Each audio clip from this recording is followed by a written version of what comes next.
This is your last chance. After this, there is no turning back. You take the blue pill. The story ends. You wake up in your bed and believe whatever you want to believe. You take the red pill. You stay in Wonderland. And I show you how deep the rabbit hole goes.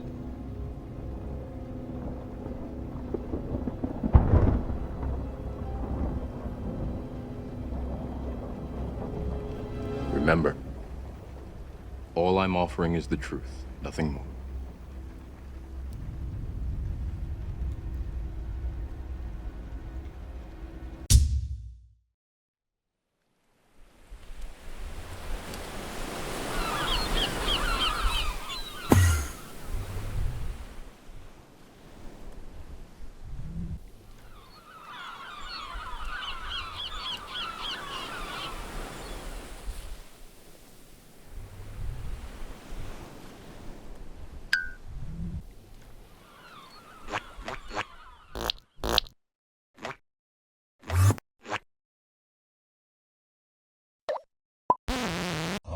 Have you ever loaded into a Minecraft world and said to yourself, what? Well, I'm here to tell you that that's okay. Minecraft can be a very confusing and overwhelming game to new players, as there are many complex crafting recipes to memorize, mobs to defeat, and geometry beyond human understanding. Now, before we begin, it is important to understand what version of the game you are playing, Bedrock and Java being the primary. Java is PC exclusive and allows extensive mods, where Bedrock will allow you to play across all platforms and is generally easier to run. Once you find out what version you are playing, it is time to start. The first thing you're going to want to do in your survival world is get wood. It is important to understand the importance of trees, as they not only give oxygen back to the environment, but can also be used to make sticks for your tools and planks for your jukebox. When it comes to getting wood, it's a two-step process. Step 1 is locating the tree. Step 2 is breaking it with your fist. There is nothing more masculine than beating wood with your hands. It's up to you if you want to get light or dark wood. Some people enjoy taking both at the same time. The next thing you will be making is a crafting table. Tables increase your crafting space from 4 to 9,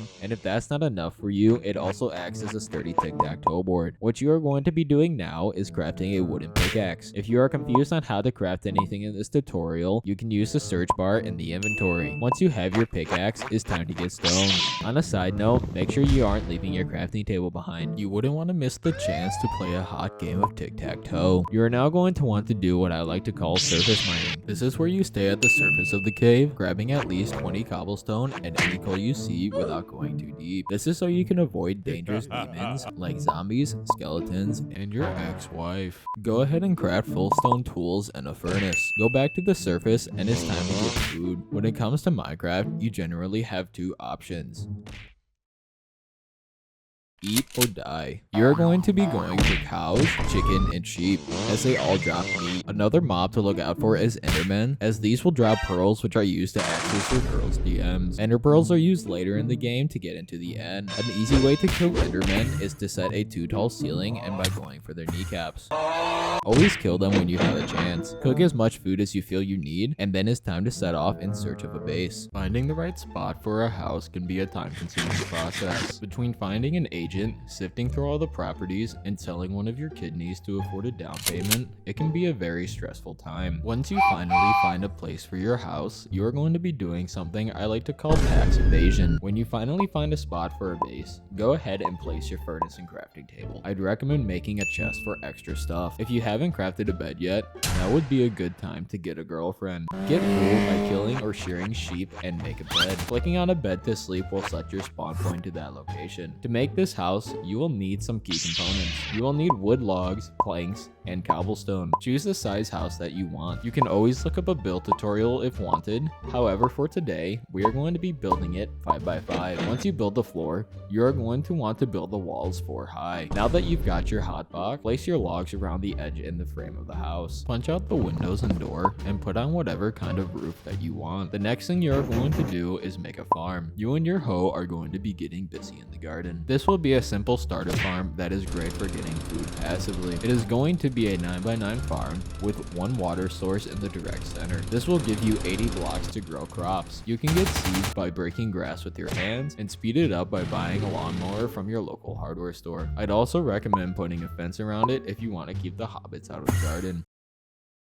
The next farm that you will be making is a sugarcane farm. All sugarcane must be placed near a water source. If you have a river nearby, I would use that for now. You can collect sugarcane by breaking the bottom block. Once you have planted your sugarcane, I would recommend breaking the middle instead of the bottom. This will allow it to continue to regrow. It is up to you how long of a line you want to take on. So now that you have your garden, it needs to grow. We are going to go on a short trip. The point of this trip is to get full iron gear. You are going to want to get 38 iron, 9 iron for tools, 24 for armor, and 5 for a hopper. Once you get it, you can head back. The first farm that you are going to be adding is an egg farm. Simply place a chest with a hopper above it with a chamber for chickens to go into.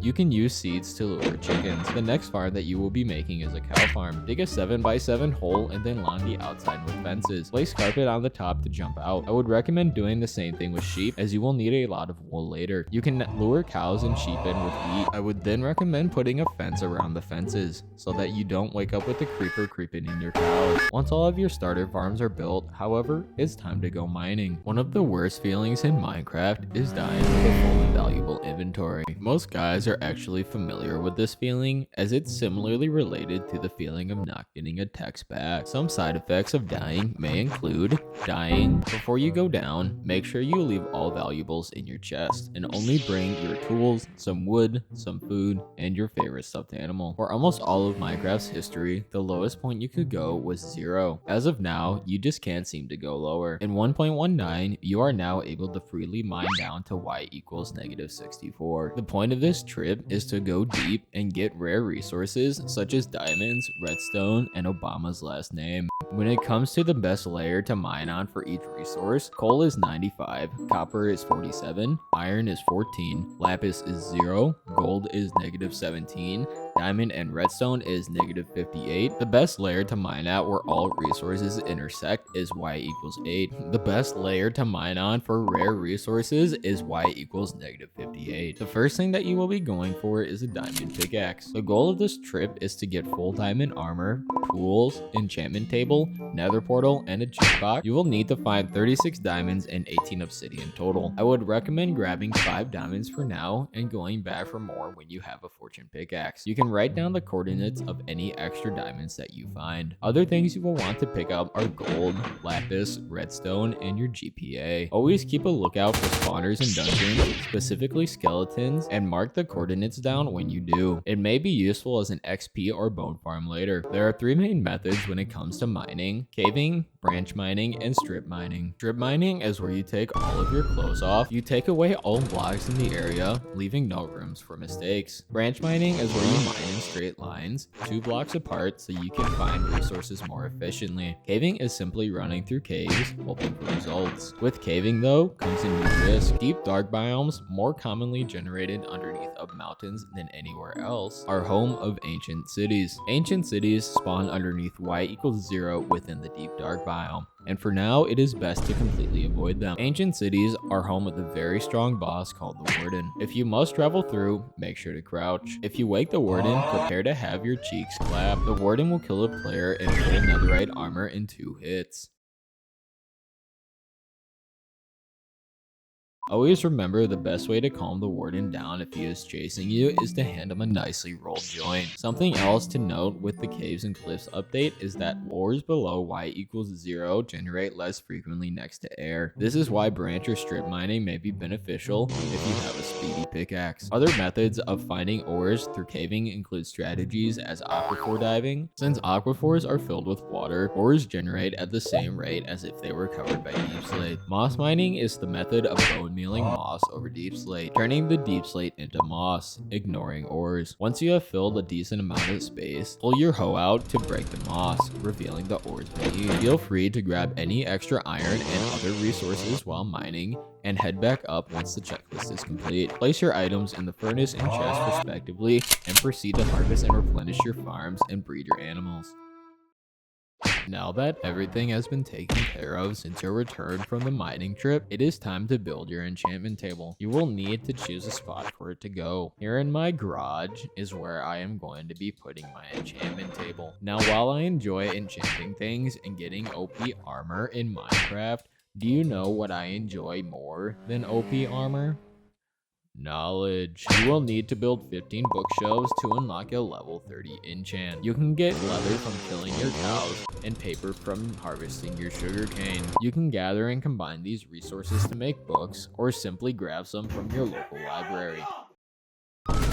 Now that your enchantment room is built, you need to understand how enchanting works. It takes 1, 2, or 3 lapis per enchant depending on the level you choose. Axes, pickaxes, and shovels all share the same enchants. Swords and bows have similar enchants but different names for each one. All armor shares the same enchantments except for helmets and boots. You can also enchant fishing rods, elytra, tridents, crossbows, and books. You can only enchant an item one time, after which you must use an anvil. Check the description below for specifics on each enchantment. Anvils can be used to repair, combine, rename, and enchant items. The anvil is where you can also combine commonly enchanted items with stronger enchants, likewise with books. You can also fully repair a damaged enchanted tool or regular with the same material it is made of, or simply a full health unenchanted version.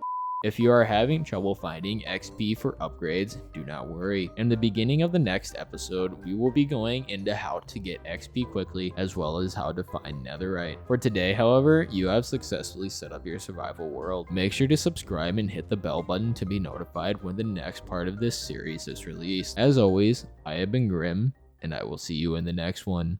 Peace out.